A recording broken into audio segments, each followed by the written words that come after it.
quando, inclusive, tem algum erro, que são o sangramento, aparece no monitor. Então, o que tem acontecido, professor, é assim, eu acho que ninguém é obrigado, até no dia a dia, que é muito pesado, e todos nós, às vezes, saber. Por isso que o objetivo dessa comissão não é só a questão de levantamento da questão do possível ato criminal, que uma lei prevê, mas sim, volto a insistir, de a gente fazer um network aqui para poder, que nem a própria Unicamp não conhecia o método doutora Júlia Matera, né?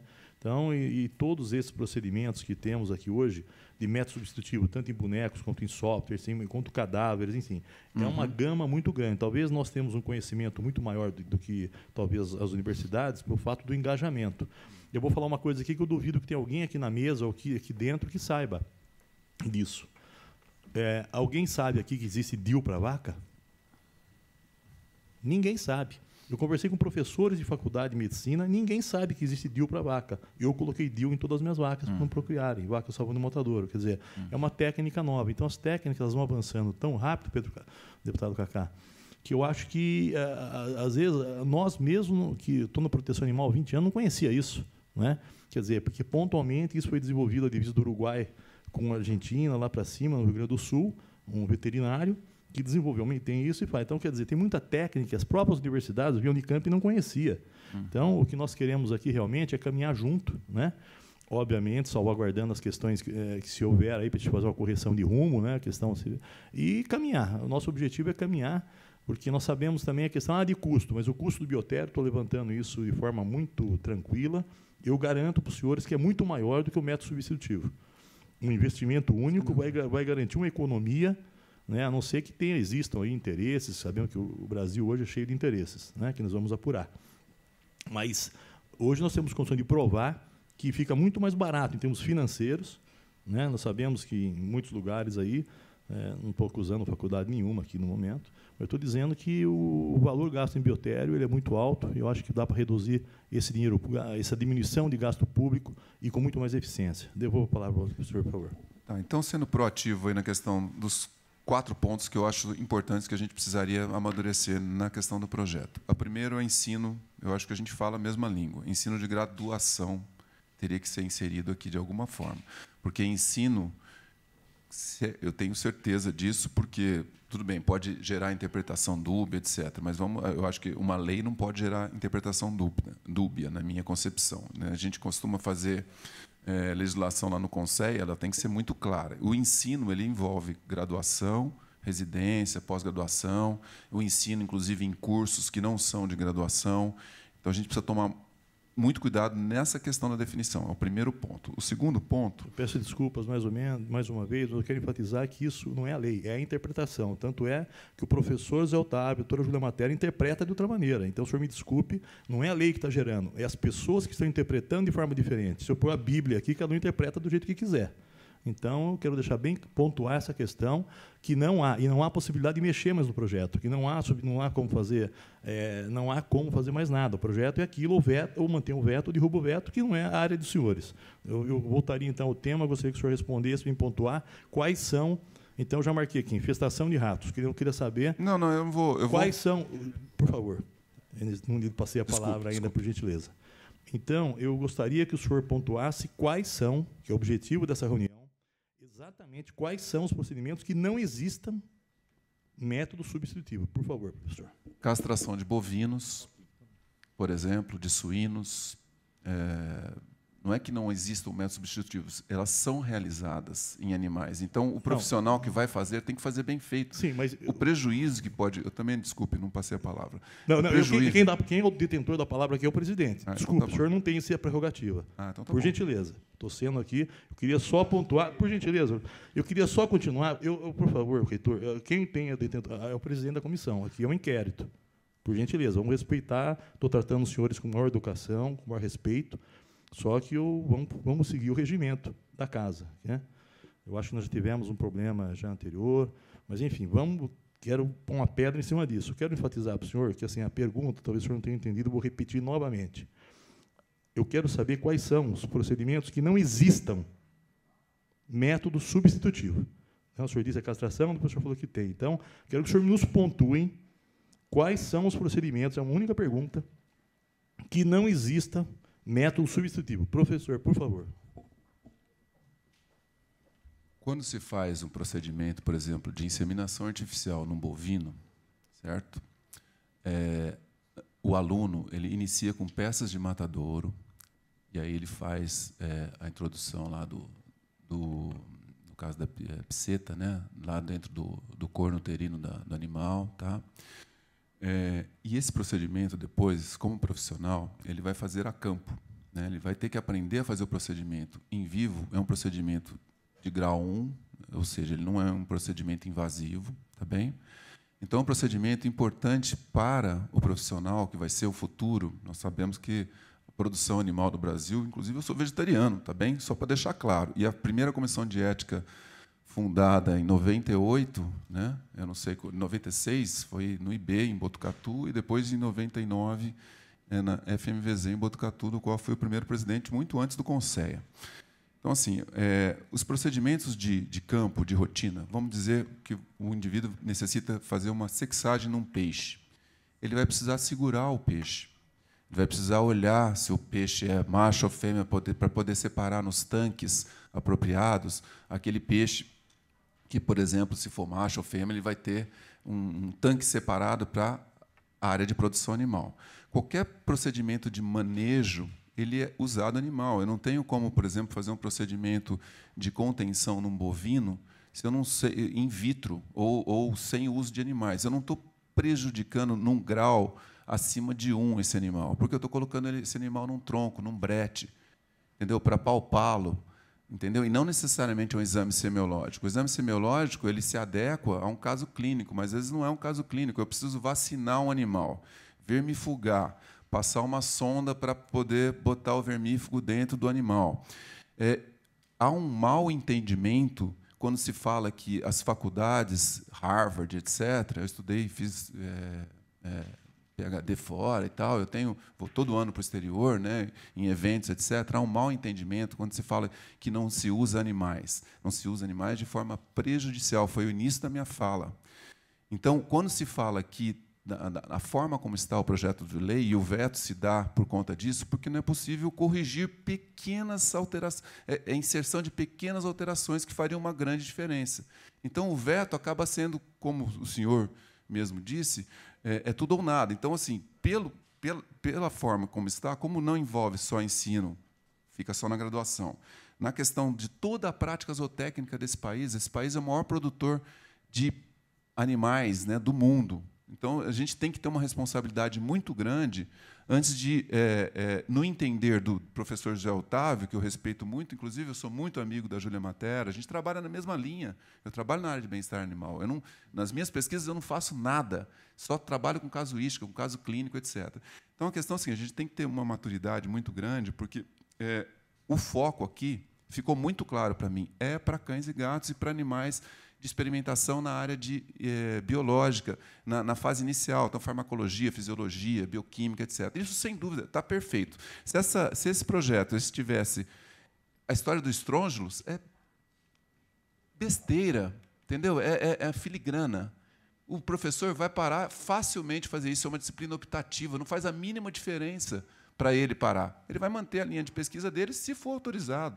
Entendeu? Isso é besteira. A minha preocupação básica aqui é na área de produção animal, que envolve, que não, na minha concepção, não está pensado nesse projeto. A Júlia ela trabalha com técnica cirúrgica, está totalmente focado, está certo. Lá em Botucatu também a gente não usa animais para ensino na área de cirurgia. A questão é a área de produção. Nós temos que ter um olhar diferente para a área de produção, porque é imprescindível a pessoa fazer uma sexagem num peixe, ele segurar o animal, por exemplo, né? Ele não vai causar um dano no animal, mas numa castração também é um dano no animal, se você for pensar. Pode falar. Não, no curso de graduação. Para a questão do regimento, eu preciso passar a palavra. Não pode ninguém dirigir a palavra sem o consentimento da mesa. É regimento só. É regimento. E eu peço desculpas também pelaquela minha intromissão, viu, deputado? Eu sinceramente, eu admiro o trabalho, inclusive o seu trabalho com relação à lei de cães errantes foi fantástico, que mudou o paradigma desse estado e do país. Tá? Então, eu sempre fui um apoiador. Muito obrigado. Também nós estamos na mesma linha. Não, se Deus quiser. Tá? A ideia é que, como não pode mudar, o que me preocupa é essa questão da produção animal. Então, por exemplo, as manipulações, uma castração, ela é feita a campo, inclusive por pessoas que não são profissionais, isso que é mais crítico. Então, nós temos, por exemplo, um cenário possível do próprio profissional não aprender a fazer uma castração, quando faria de uma forma com anestesia, com tratamento da dor, etc., e o peão, né, uma pessoa prática, não profissional, saber ser mais técnico do que ele na própria profissão que ele vai exercer depois. Então, assim, essas questões são críticas. Né? Vermifugação, por exemplo, é um procedimento que você precisa manusear o animal, fazer uma injeção. No caso, pelo bem do próprio animal, mas ele não é um paciente. Então, assim, a área de produção, que eu acho que é o ponto crítico aqui, tá? Que não há métodos substitutivos, porque são práticas do dia a dia, né? Que você precisa trabalhar com o manejo do animal. O senhor tem propriedade rural? Tenho. Então, não se faz, não sei, pode ser que seja feito ou não, inseminação artificial lá, por exemplo? É o contrário. É que nós, só para pontuar, eu coloquei DIU nas vacas para não procriar. Essas vacas foram salvas de matadouro, porque eu sou contra a procriação de animais. Entendeu? Mas, por exemplo, tem uma técnica, desculpa interromper, tem uma técnica que é para vasectomia, né? Justamente para evitar que se faça, por exemplo, rufião, que rufião é uma coisa horrível, desvio lateral de pênis. Então, tem técnicas que são refinadas, que vão melhorar a qualidade de vida dos animais, mas que precisam ser aprendidas. Professor, o senhor teria, então, que não exista um método substitutivo, o senhor puder... O senhor acha que o senhor concluiu ou tem mais alguma? As práticas ou técnicas, de forma geral, elas requerem um convívio com o animal. O que é o convívio? Por exemplo, a sexagem, precisa pegar o peixe, saber como conter o animal, por exemplo, saber como... Mas, vejam bem, essas técnicas elas não têm um grau de invasividade que seja, no caso da cirurgia, sim, porque é uma castração, né? Mas elas requerem um manuseio, um aprimoramento do animal em relação a isso. E, para encerrar, né, uma outra questão... Dois pontos aqui, desculpem. Um é a questão do invertebrado. Nós sabemos que existem alguns invertebrados que estão na berlinda, o polvo, uma lagosta, tem estudos já mostrando que eles têm ciência, têm sensibilidade, etc. Né? Mas os invertebrados, talvez os insetos especificamente, né, eles não vão ser, não está no conteúdo aqui, não são pacientes. Aí já, infelizmente, o professor Sérgio Greiff não pôde estar presente hoje, mas ele já esteve nas reuniões passadas e esse assunto que o senhor está levantando já foi levantado por outras universidades, então já está superado. Os insetos, obviamente, não entram nessa questão.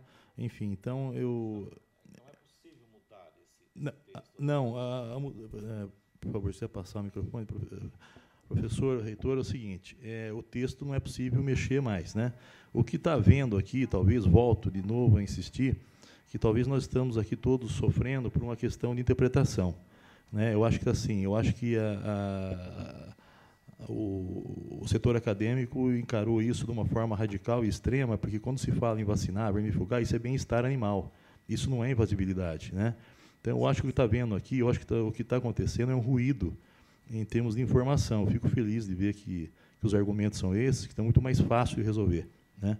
Eu acho que fiquei feliz com os argumentos, que eu até agora não enxerguei uma possibilidade de tudo que o professor disse até agora, eu não consigo enxergar um item que não tenha a questão de método substitutivo, e sim de talvez interpretação, que isso tudo que o senhor disse é bem-estar animal, isso não tem, a lei não tem de forma nenhuma, isso é interpretação, desculpe, errônea por parte de vocês, não é isso, né? Não existe nenhuma lei, por mais que faça, que detalhe, que vai cobrir todos os 1000%, todos os aspectos, né? Então, aí vai a questão de bom senso, que vai para o Ministério Público, o Judiciário, se tiver alguma divergência, até quando você faz um contrato entre as partes, sempre a gente escreve qualquer dúvida, o fórum mais próximo da comarca para dirimir qualquer dúvida, porque não existe nada, nenhum contrato que pode fazer lei entre as partes, o contrato foi lei entre as partes. Geralmente pode ter alguma dúvida, né, deputado Júnior? Então, a questão que nós estamos dizendo aqui, não existe nenhuma, nem nada consegue prever 1000% de tudo. Então, o projeto foi descrito não por mim só, mas por vários técnicos, tanto da área jurídica, mas da área de medicina veterinária, na área de medicina, na área de biologia. Então, foram técnicos com profundo conhecimento também, né? Então, que não tem aquela história da gente entender os japoneses dos outros são mais eficientes que os nossos japoneses, né? Eu acho que existem técnicos bons, tanto do lado das universidades, também são professores, são acadêmicos também. Então, eu acho que até seria uma falta de respeito a gente dizer que um é melhor do que o outro. Eu acho que não é isso. É um projeto que teve um período de maturação muito grande e hoje nós estamos vivenciando um processo de libertação animal sem precedentes e que não vai ter fim. Eu acho que é mais inteligente de tudo hoje nós caminharmos para realmente uma cooperação, para que a gente possa caminhar junto, porque esse conflito só vai aumentar, ele não vai parar, né? Mesmo que possa acontecer comigo alguma coisa, não estar mais aqui, mas terão outros que estarão no meu lugar fazendo a mesma coisa. É uma inércia, uma cultura nova que nós estamos tendo hoje na proteção animal, um exército de pessoas. Nós sabemos já, muitas universidades, inclusive a Unesp Jaboticabal teve aquele problema aquela vez. Eu quero agradecer ao Unesp pela presteza com relação, toda vez que eu peço um RI, o RI vem da forma como a gente solicita. Eu quero agradecer aqui de público, né, a Unesp por conta disso.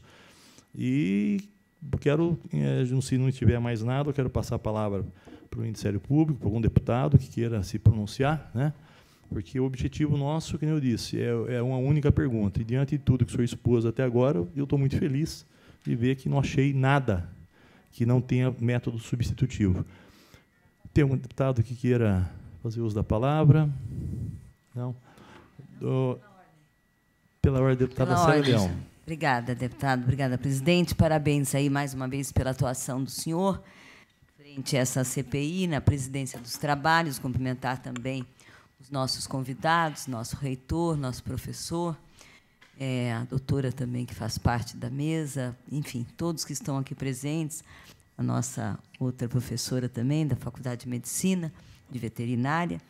E só aqui fazer uns registros. Mas antes, presidente, eu vou pedir licença a Vossa Excelência e aos demais pares, deputado Gillan Castro, deputado Júnior Aprilante, o nosso relator, deputado Cacá, as assessorias, porque eu prestei atenção em todas as falas aqui, enfim, também já está gravado, que é normal e esse procedimento tem que acontecer, é uma CPI, até em comissões comuns a gente grava o trabalho para não ter nenhuma dúvida, mas o senhor deve ter visto que eu estava um pouquinho no celular, um pouquinho bastante, mas só para registrar, ontem o deputado Feliciano falou para mim, tudo eu pergunto para ele, porque é um grande mestre, professor e doutor nessa área.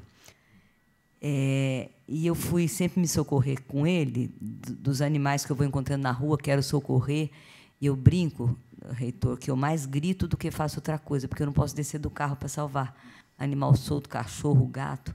Aí eu não sei se com o susto que eu gritei com o cachorrinho, ele entrou no meu carro, nessa última sexta-feira da Paixão, 9h da manhã.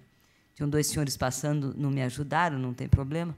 Eu abri a porta, ele entrou. Eu fiquei desesperado, porque eu vi que é um cachorrinho que devia ter dono, estava bem cuidado, e o Feliciano sempre fala para mim, não pegue cachorro da rua, mas isso eu não concordo com o meu professor.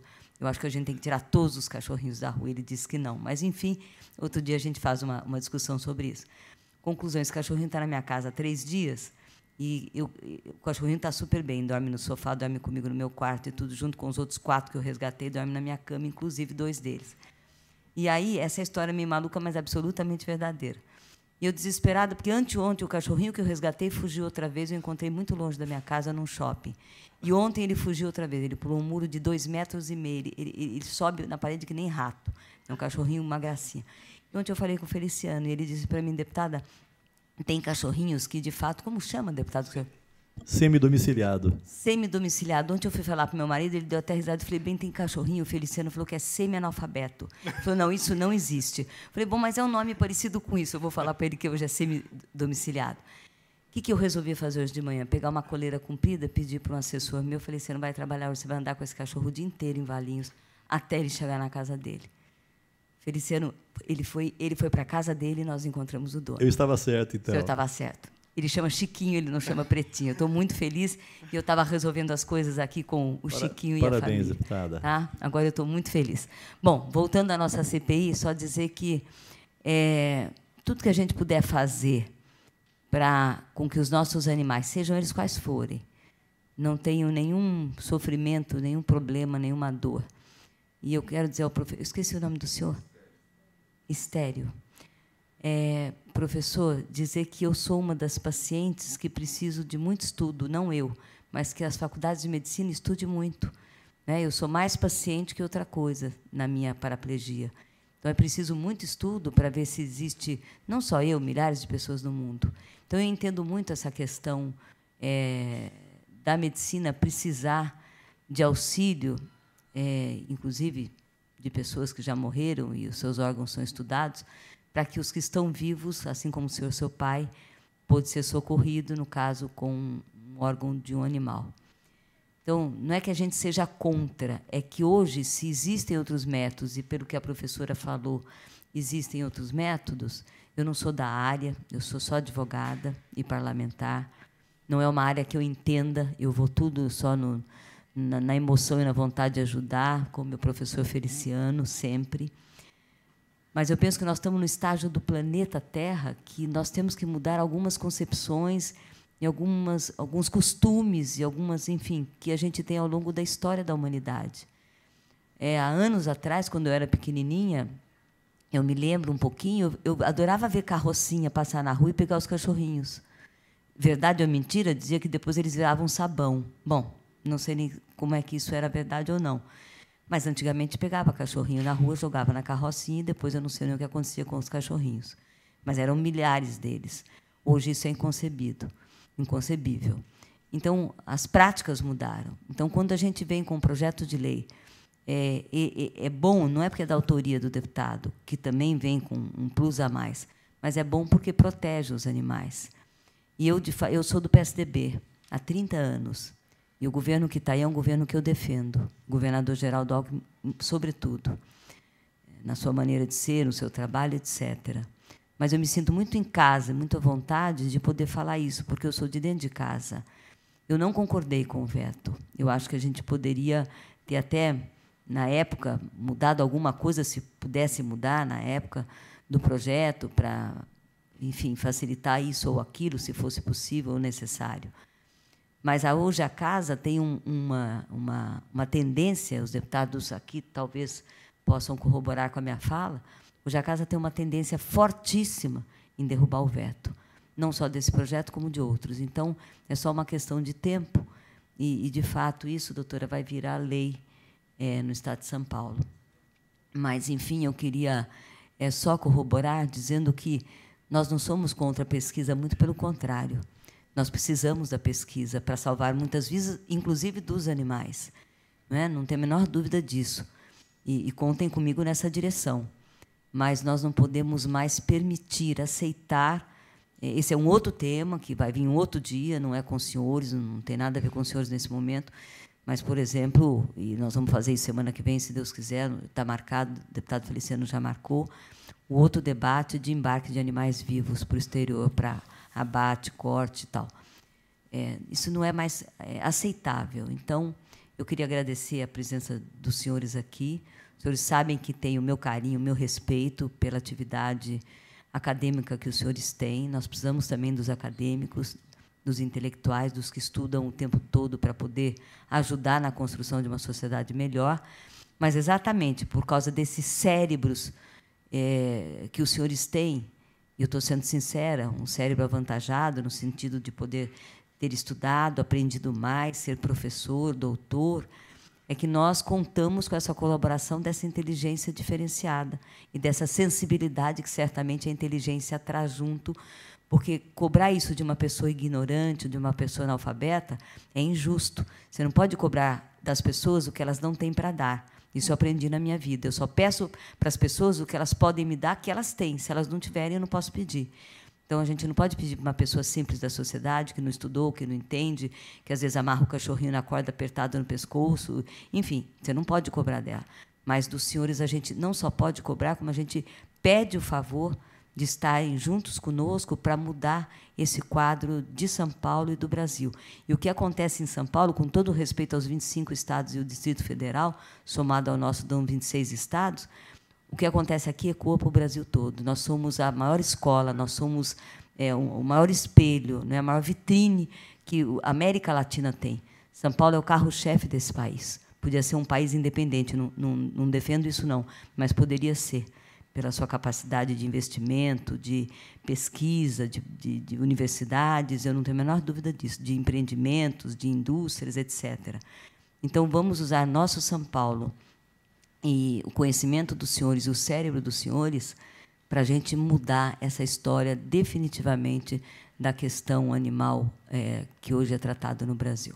Obrigada, presidente. Obrigada, deputado. Eu estou muito feliz com o meu cachorrinho. Célia, eu queria só contar uma coisa, que a Célia, ela é uma deputada muito querida, não só da minha parte, mas de todos os deputados aqui da casa. A Célia é uma unanimidade aqui na casa, mas a Célia ela tem uma questão não só da lucidez, né, da coerência, mas também no coração. A Célia tem um coração muito grande, mas ela tem muita coerência no que ela diz. Ela não é só passional, não. Não é só a questão, ela coloca a racionalidade junto com a emoção. Por isso que eu sou seu fã incondicional, você sabe disso. Quando eu falo que não é para retirar os animais das ruas, a Célia, eu vou tirar da rua. Eu falo, não tira, Célia, porque depois perder o caminho de casa de volta. Não faça isso, né?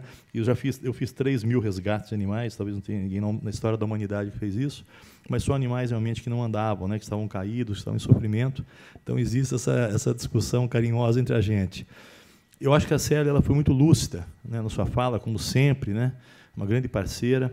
E eu tive a sorte, na formação da CPI, na indicação dos membros. Temos aqui o deputado Pedro Cacá, que é uma referência, ele também é uma unanimidade aqui também na casa. Né? Eu acho que o deputado Gil Lancaster também, junto com a Célia, Pedro Cacá, nunca faltaram uma reunião da CPI, sempre estão aqui presentes, dando quórum. O deputado acabou de fazer uma lei importante com relação à questão de animais silvestres aqui também. Júlio Pilante não faz parte, mas ele veio aqui, agradeço demais, né? Veio aqui no lugar do Caio França, que é o membro titular, que não pôde vir. Agradeço demais, mas é um deputado atuante. E eu queria só dizer... Amigo do Silvio Santos, esteve no Silvio Santos esses dias. E eu queria dizer uma questão, acho que a Célia disse, é verdade, São Paulo é a caixa de ressonância do Brasil. Você vê a Lei Feliciano, quando eu aprovei ela primeiro em Campinas, quando era vereador, que a Lei Feliciano, para quem não sabe, ela proíbe a matança indiscriminada de cães e gatos nos canis municipais. Então, ela acabou com a carrocinha, né? Acabou no bom sentido, que só pode retirar animais que estejam em extremo sofrimento. Aí, quando eu ia para Brasília, para cá, não sabia ser deputado para aqui, eu falei, não, eu vou sair para São Paulo, porque Brasília vai ser muito difícil eu aprovar essa lei. E vim para cá e acertei. Logo no primeiro ano, 2008, aprovamos essa lei aqui, com apoio, inclusive, da Célia, todos os deputados.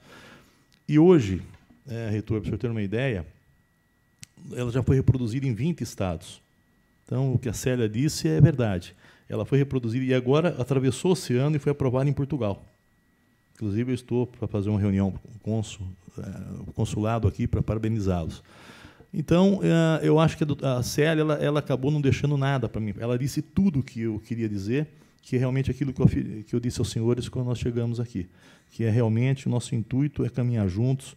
Tenho certeza que, se precisar comprar equipamentos para substituição, os deputados aqui dessa comissão não se furtarão em mandar emendas parlamentares, contribuir, no sentido que a gente possa caminhar nesse sentido e abolir. Né? Eu acho que a nossa intenção é essa. Eu quero passar a palavra para a doutora Vânia Túlio, que é do Ministério Público, do GECAP, né, que cuida de toda essa questão aqui no município, na região de São Paulo. Por favor, doutora. Bom, eu vou ser bastante breve. Eu contei o tempo em casa, lendo vai dar uns 10 minutos do que eu vou falar. Mas antes eu gostaria de fazer duas apreciações. E de acordo com o que já foi mencionado aqui. A primeira diz respeito ao uso inadequado ou indevido de animais. A lei ela é muito clara, ela fala em experimento doloroso, a lei que diz que o uso de animais no ensino pode ser crime, quando o uso é doloroso ou cruel. Não é? Quando ela fala doloroso ou cruel, ela dá um nível de intensidade, primeiro, desse sofrimento, dessa dor, quando ela equipara com a crueldade. Então, essa é um ponto de partida. Então, aqueles experimentos de grau, segundo o CONSEA, de invasividade 1, que é pegar o peixe para ver o sexo dele, para separar no tanque, isso não configura maus tratos, não é? Por exemplo. Então, eu vou me permitir, os senhores me desculpem, mas, como promotora, ex-promotora do júri, eu começo a falar e não paro, e meu sistema biológico é treinado para falar 2 horas, eu vou ler o que eu escrevi, são só 10 minutos. Todo o tempo do mundo. Tá? Não, são só 10 minutos. A lei dos crimes ambientais, então, ela tipifica como crime a conduta de realizar experiência dolorosa ou cruel em animal vivo, ainda que para fins didáticos ou científicos, quando existirem recursos alternativos. A pena é de detenção de 3 meses a 1 ano e essa pena é aumentada de 1/6 a 1/3 se ocorre a morte do animal. Pois bem, essa mesma lei, então, diz que as pessoas jurídicas serão responsabilizadas por esse crime quando praticados no interesse ou benefício da entidade. E que essa responsabilidade não exclui a responsabilidade das pessoas físicas, autoras, coautoras ou partícipes do mesmo fato. O partícipe ou qualquer integrante da pessoa jurídica responde pelo crime na medida da sua culpabilidade, mesmo quando, diz a lei, sabendo da conduta criminosa do outro, deixa de impedi-lo quando poderia agir para evitar. O Ministério Público, então, nessa questão, atua como detentor exclusivo do poder estatal de iniciar o processo criminal através de uma denúncia formal. Essa mesma conduta, então, que nós estamos falando do uso de animal no ensino de forma indevida, ela também configura a infração administrativa sujeita... Opa, som. Estamos com problema de som aqui. Se o senhor me permitir, por favor. Essa mesma conduta também configura a infração administrativa sujeita a multa de R$ 3.000 por indivíduo no estado de São Paulo. O Ministério Público, então, nessa questão administrativa, ele atua como fiscal do efetivo cumprimento do ordenamento jurídico, requisitando aos órgãos administrativos de fiscalização o exercício do poder de polícia que o caso comporta. Considerando que a Constituição Federal determina que as condutas e atividades consideradas lesivas ao meio ambiente sujeitarão os infratores, pessoas físicas ou jurídicas, a sanções penais e administrativas, independentemente da obrigação de reparar os danos causados, essa mesma conduta, então, está ainda sujeita à reparação civil. Essa reparação pode ser buscada por meio de ação civil pública, uma vez que todos os animais integram o conceito de meio ambiente pela Lei da Política Nacional do Meio Ambiente. Então, o sofrimento imposto a qualquer animal, fora dos estritos limites da lei, configura dano ambiental. Agora, então, nessa questão civil, o Ministério Público e qualquer entidade de proteção ambiental que preencha os requisitos legais poderão intentar ação civil pública para ver reparado e indenizado o dano decorrente do uso indevido de animais, impondo-lhes o sofrimento ou a morte desnecessários. E eu vislumbro ainda uma quarta possibilidade de atuação do Ministério Público, desta feita por meio das promotorias de patrimônio público.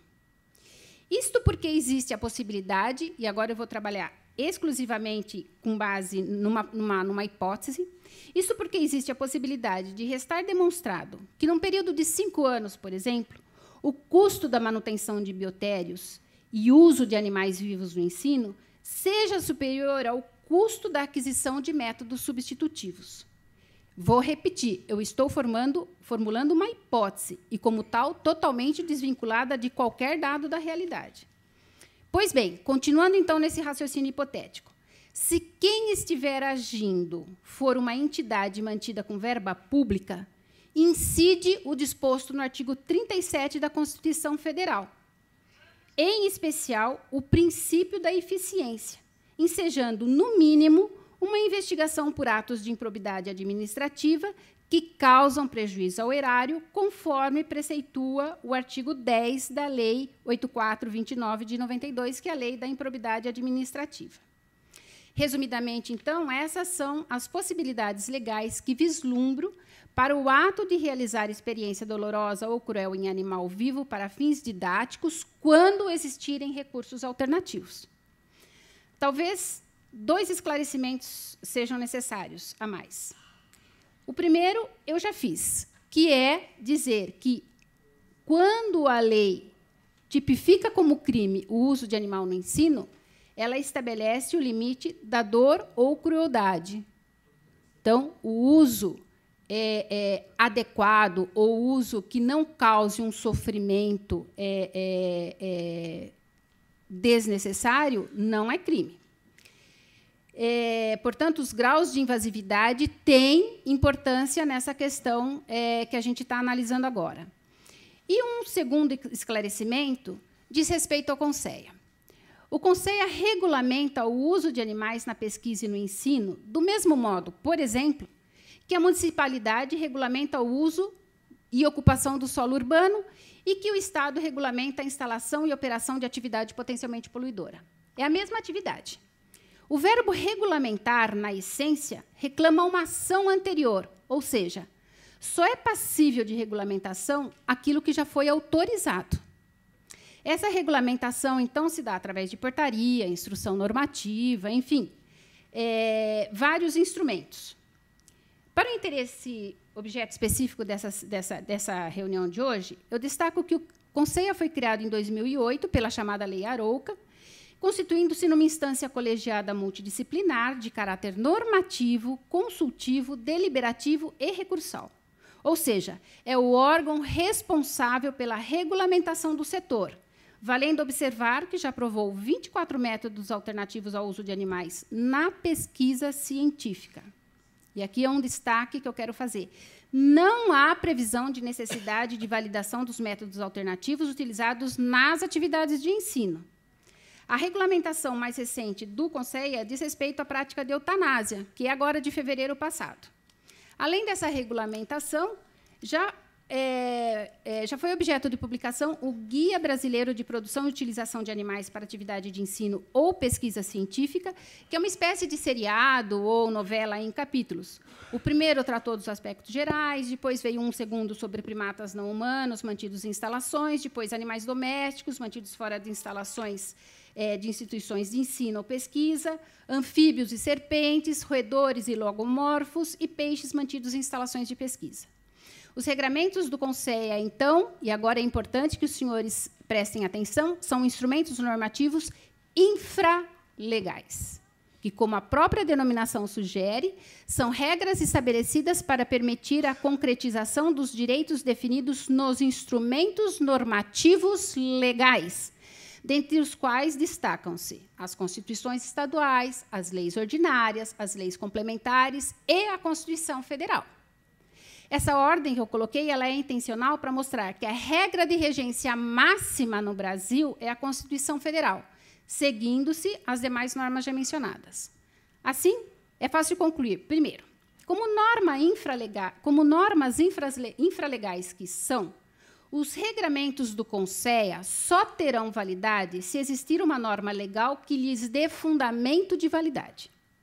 Essa norma é a Lei Arouca, que regulamenta o uso de animais em atividades de ensino e pesquisa científica.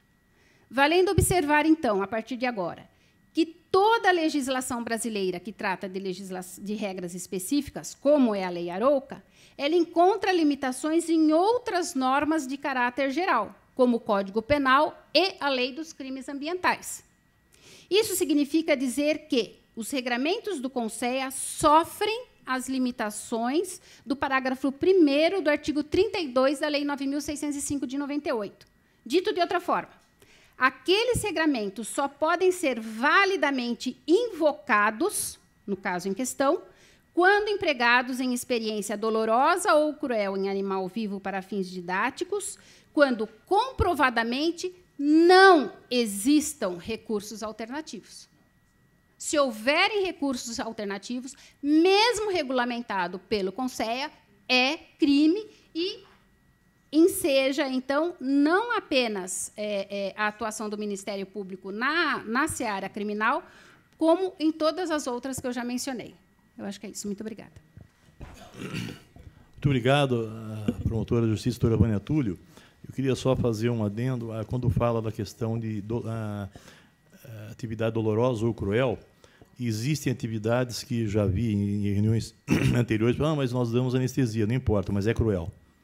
Né? Então, temos que entender muito essa questão. Mas não é doloroso que nós vamos dar anestesia. Não é doloroso, mas é cruel.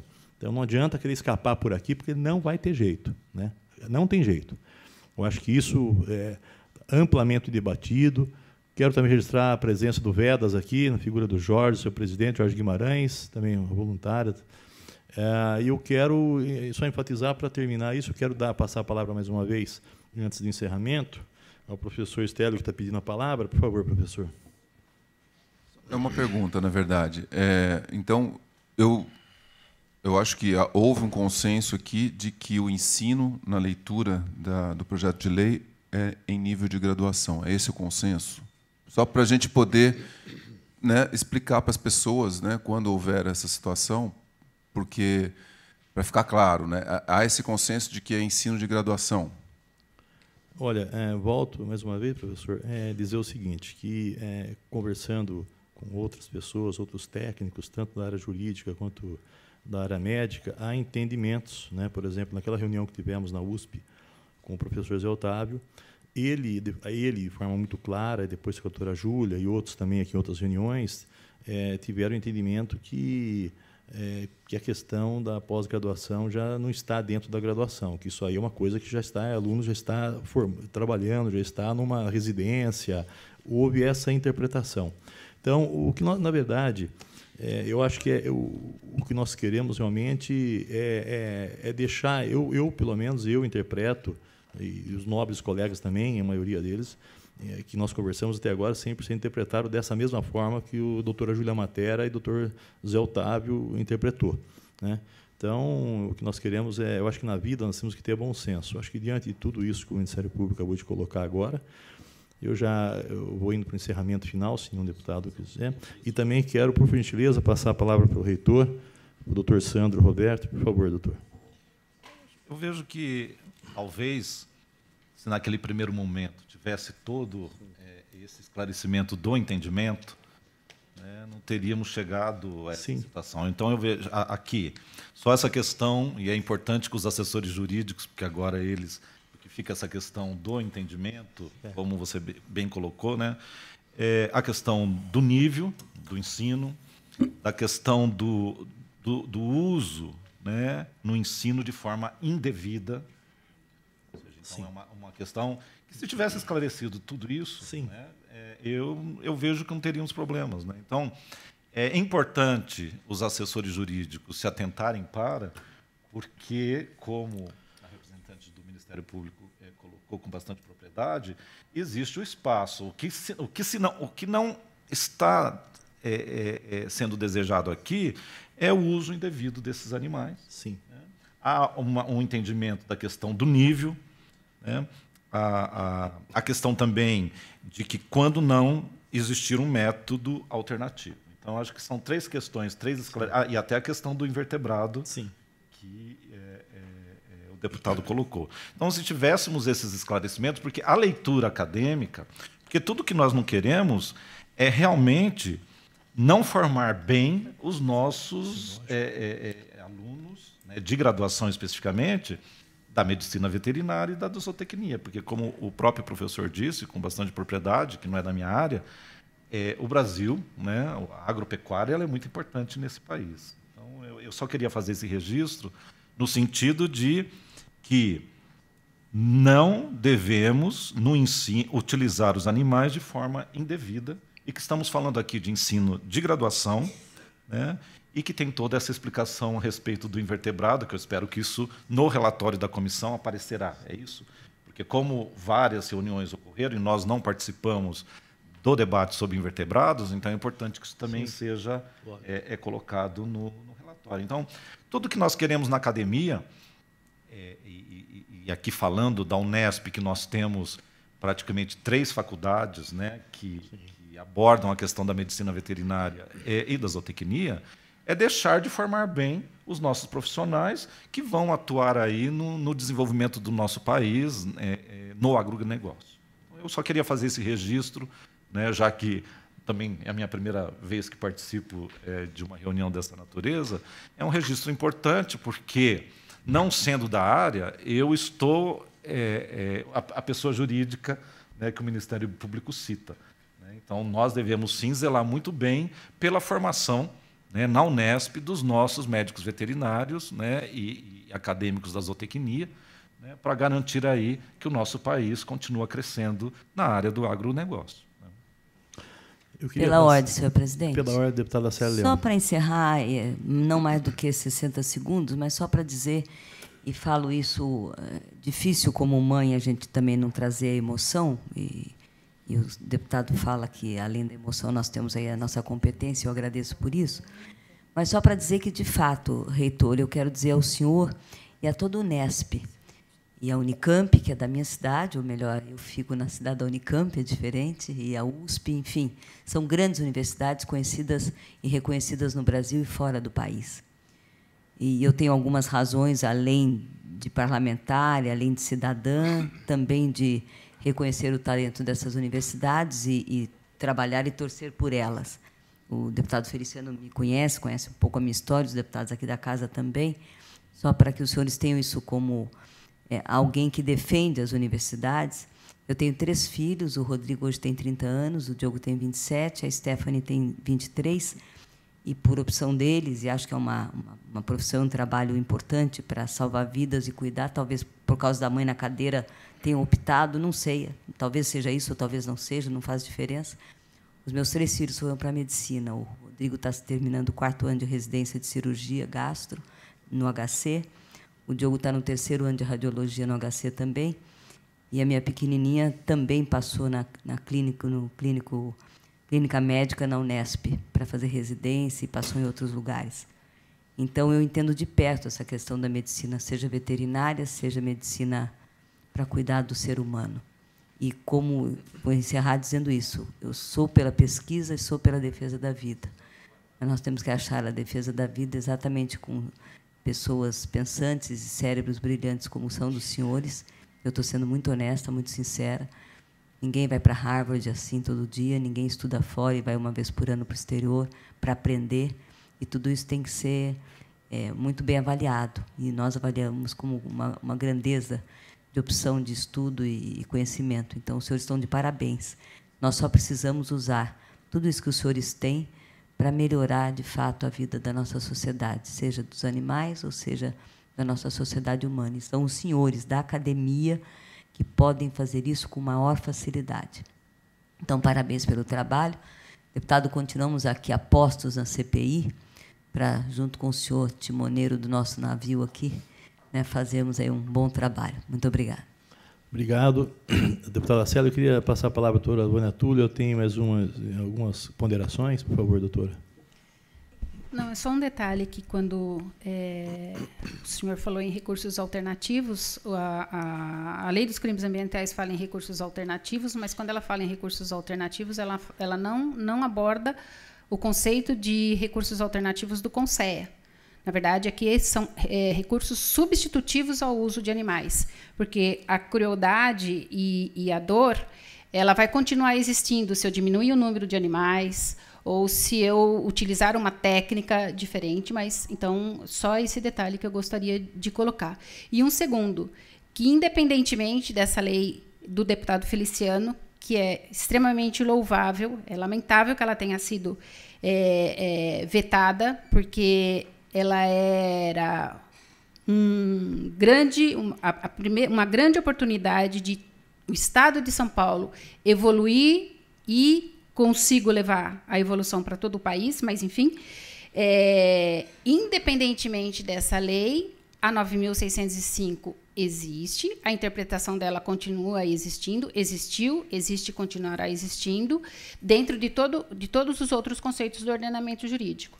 Então, quer essa lei venha ou não a ser aprovada, ou seja, oxalá realmente os senhores consigam derrubar esse veto, oxalá, de fato, essa lei se torne em vigor, entre em vigor.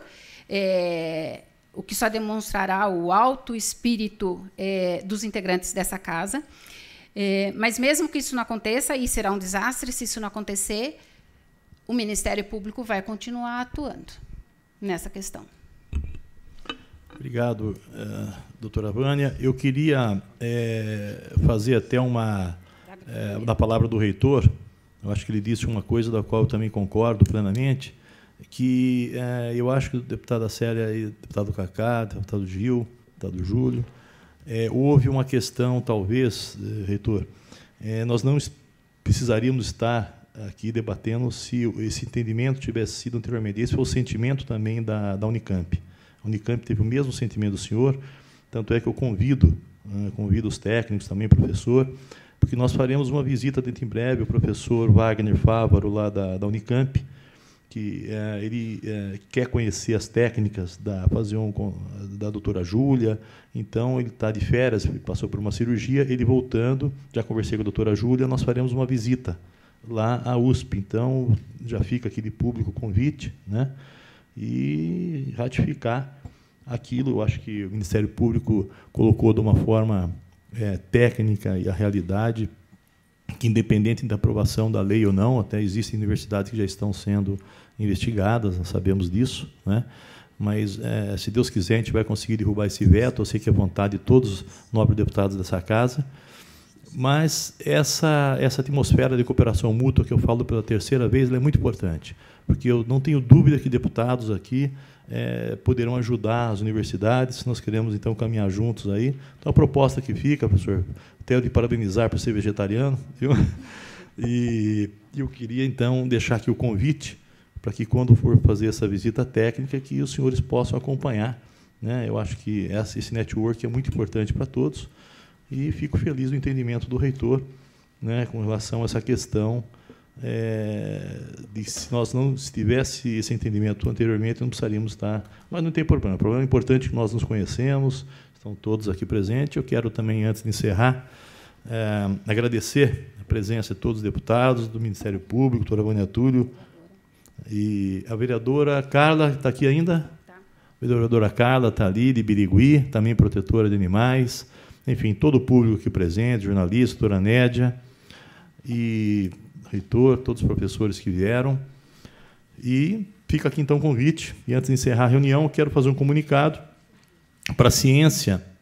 O item 1, o ofício número CP ambiental 038-3118, do comandante da Polícia Militar, Coronel PM Alberto Sardilli, em resposta ao ofício 0118 dessa CPI, informações acerca de atendimento de ocorrências, envolvimentos e multas arbitradas e sobre armas e armadilhas de caça e captura ilegal que foram apreendidas no período 2016-17.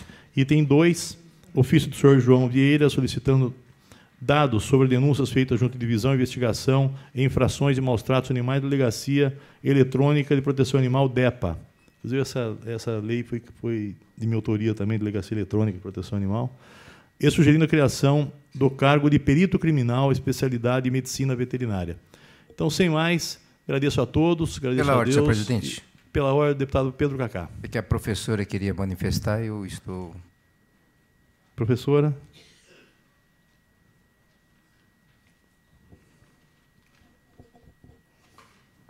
Obrigada. Eu só queria, já que a gente quer fechar, eu queria perguntar para o reitor da Unesp e para o professor de medicina veterinária, e não podemos esquecer que a Unesp tem medicina humana também, e que também usa animais na graduação do aluno de medicina humana, se o governador Geraldo Alckmin fosse junto a vocês hoje e perguntasse para vocês se vocês vetariam a lei, qual seria a resposta? Já que nós nos esclarecemos aqui. Eu quero que conste no áudio. Muito obrigado. Por favor, se o senhor puder, por gentileza. Eu acho que ele já respondeu, mas se quiser ratificar, ele disse isso, mas... A minha síntese eu já registrei. Né? Eu já coloquei. Ele já disse isso agora há pouco, que realmente seria uma colocação diferente. O governador agora está seguindo para outra empreitada, mas eu sinto que, infelizmente, ele teve uma infelizmente, eu digo, porque é muito ruim, teve uma perda política muito grande em função disso. Teve mais de 8 milhões de pessoas manifestando nas redes sociais por conta desse veto, insatisfeitas. De 8 a 12 milhões é o cálculo de técnicos. Enfim, né? Se Deus quiser, a gente vai derrubar esse veto e vai deixar tudo de forma tranquila de novo. Muito obrigado a todos. Declaro encerrada a presente sessão. 5 votos nós já temos aqui. Já. Para a derrubada do veto. Muito obrigado, deputada.